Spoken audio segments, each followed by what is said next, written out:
What is popping, everybody? My name is Aiden, and welcome back to the Original Fashion Tarot channel. First of all, hi. It's been 2 days. um, I'm doing well. I hope you guys are having a wonderful day. I hope you guys are having a wonderful week, mind you. I'm back, and hopefully back for the foreseeable future. Today's reading, as you may have guessed from the consistent pattern on my channel, will be on Gemini, who in the Greek mythos roughly equates to Hephaestus, the god of blacksmiths, forging fire. In layman's terms, the celestial toy maker. Hmm. Well, let's see. What's good? What's good, guys? I do hope you guys have been having a wonderful, wonderful week. It's, been a bit of a crazy 2 days for me, but I'm back. I hope you guys have been missing the content. Believe me, I've been missing making it. And without much further ado, let's start chugging it out again. Gemini, let's start my return to this tarot stuff with a bang. Boom! Okay. Or start off with a bit of a whimper. The carrot of Nyx. Not exactly a common choice. So, Nyx is one of the more unique gods in the Greek mythos. She is the primordial goddess of night. She's the goddess of darkness, night, basically anything to do with the absence of light. She is the goddess of it. So this card to me says you're in a bit of a dark place right now. Nobody really knows where you are, what's going through your head. Nobody can really understand you at the moment, Gemini. I would like to personally know for that. I'm pretty sure you would as well. Closest acquaintance?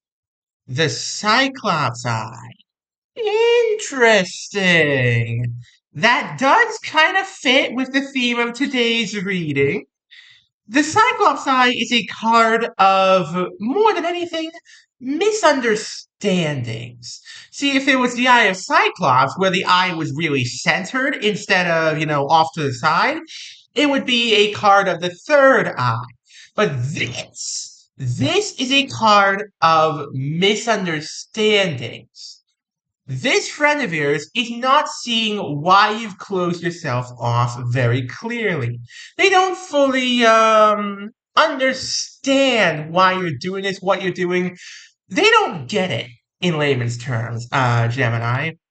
They do not understand what you're trying to achieve. So what are you trying to achieve? What's going through your head right now? Where is your head at? The Sibyl's Prophecy. Okay, interesting. Kind of an abstract look at this reading thus far, I must say. This is a very metaphorical one so far. This is a card of the future. In total layman's terms, that's what it is. It's a card that says to me, you are thinking extremely heavily about the future. You are thinking, 5, 6, 7 moves ahead. You're not really tethered to the present right now. You are very focused on your next steps. Not necessarily a bad thing, but also not necessarily a great thing either. So, interesting.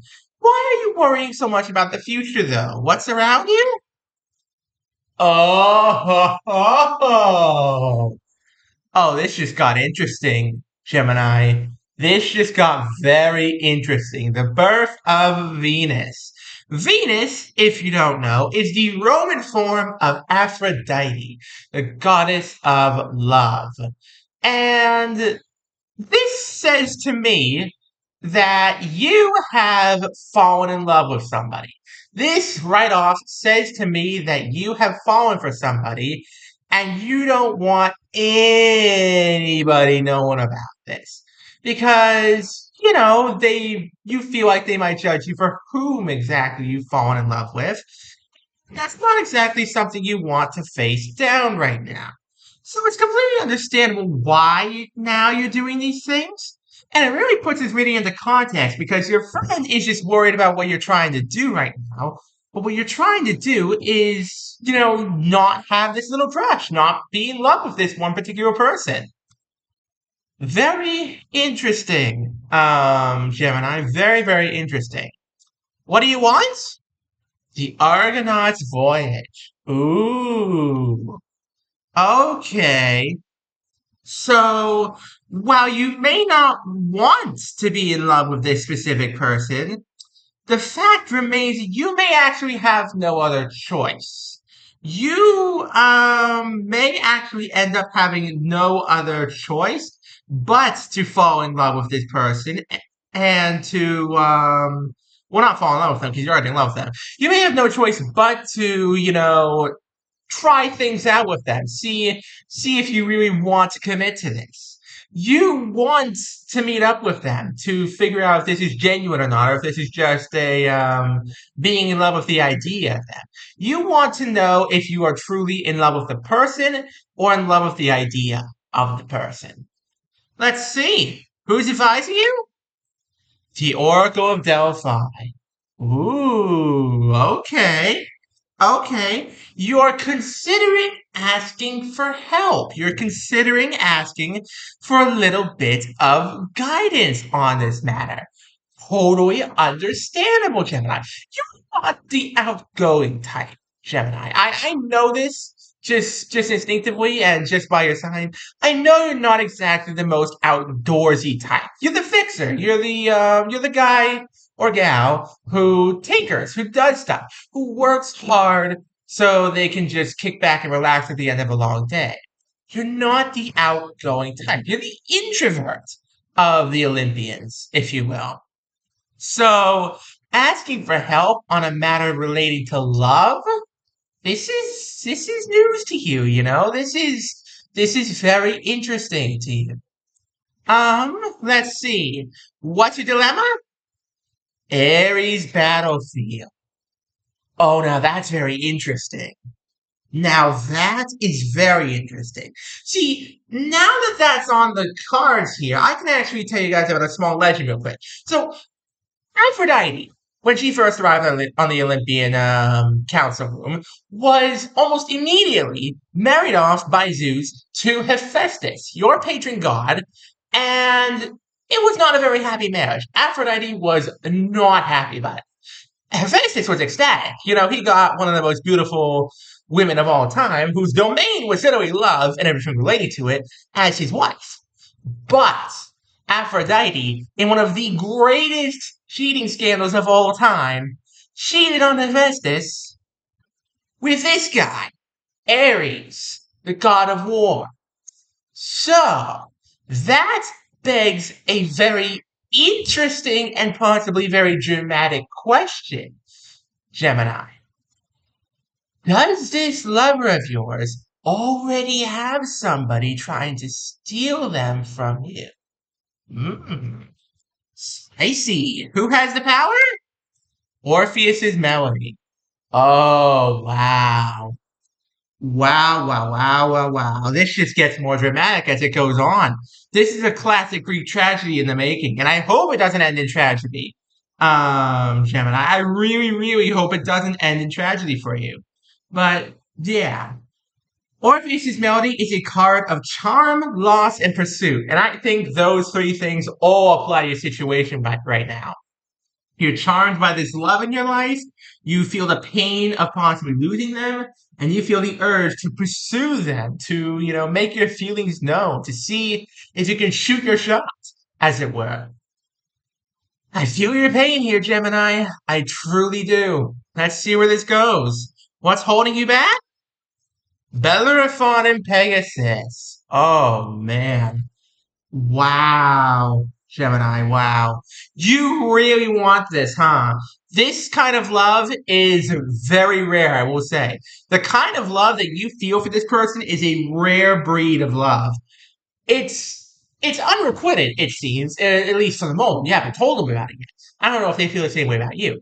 But it's also a very pure kind of love. The kind of love where you're not exactly going to get too jealous over this. You're going to have the courage and the strength to let them go if necessary and see if they come back to you. Because there is a saying when it comes to love. If you love something, let it go. If it comes back, it is yours. If it does not, you never had it in the first place. Think about that one, Gemini. What's being hidden? The wisdom of song. If that ain't an apt metaphor for what I just said, oh my god. Wow. Okay, Gemini. Yeah, no. Seems like I'm not the only one telling you that. You got a friend of yours telling you the same thing. You got somebody else in your life telling you basically the exact same kind of wisdom. If those words of mine rang true, leave a comment down below. I'd love to hear your thoughts. But no, yeah. Definitely seems like you know what you're getting yourself into here, Gemini. Get ready for a roller coaster. Can you succeed? Pandora's box. Now there's a good sign. You could succeed. This could all work out in the end, Gemini. We still haven't seen the ending of this. There's still one more card to determine that. But in this case, there's hope. There is hope yet for you, Gemini. Pandora's box has one thing left in it after Pandora herself opened it and released all the, demons onto humanity. There's still one thing that stayed in the box. Hope. And in this case, there's hope here. There is absolutely hope. So let's see where it goes. What happens in the end? The Garden of Hesperides. Ooh, man. Now that's an interesting card to end off on. See, the Garden of Hesperides is a metaphor for just 3 words, Gemini. 3 words that I'm sure you know quite well. The forbidden fruit, because the Garden of Hesperides carried the literal version of the forbidden fruit, the golden apples, the apples of immortality. So, it looks like you're venturing in to see if you can obtain the forbidden fruit. You're going to confess your feelings. Let's see how that goes for you, shall we? Not what happens in the end. When's this all happening? Jason's Golden Fleece. You're putting your cards on the table, Gemini, and it's looking good. You're putting all your hopes and dreams into this confession. You're putting all your cards out on the table, Gemini. This is a very courageous thing for you to do, especially with somebody else involved potentially. This is a very courageous move, Gemini. I applaud you. I tip my invisible fedora to you. As for when this is all happening, next 2 or 3 weeks definitely feels like a bit of a shorter one. The next 2 or 3 weeks are going to be a bit of an emotional whirlwind for you, Gemini. I wish you luck, and I wish you the best of, love in your life here. Okay, I'm gonna do a quick recap, and we'll go on and end things off. I hope you guys have been enjoying the video thus far, and my return back to the channel for more tarot readings. If you have been enjoying the video thus far, please do go check me out on Twitter. I have the same name on there, the same kind of content on there. There's even some exclusive content on there. We very, very, very much enjoy. And if you really, really love the content on there, consider dropping me a follow. It helps support me. It helps support the channel. Now, without much further ado, Gemini, let's do a quick recap. So, you started this reading off a little bit in a dark place. This friend of yours did not understand why. I thought it was just planning for the future, and so did they. But what it was actually about was love. This is a love reading. You have feelings for someone you know, and you want to go tell them. And you are thinking about asking for advice on how to do so. Because in the midst of all this, someone is trying to steal them away from you. And, that's a great pain. That is a great, sadness, a great pain. There's a lot of complicated feelings that come with that. You two would make a great pair, mind you. You two would make a great pair. There is hope, Gemini. There is hope. If you really want this, pursue it into the Forbidden Fruit Garden and try to claim what you believe is yours. Good luck. And on that cheerful note, thank you all so very much for watching. Don't forget to leave a like, subscribe, turn on notifications, and I'm going to say single one of my videos. I'm trying to get to 1,000 subscribers, folks. We're also trying to get to 800 subscribers before the end of the month. So please, smash like, smash subscribe. Have an amazing rest of your day, and I'll see y'all next time. Peace out, folks. Have a good one.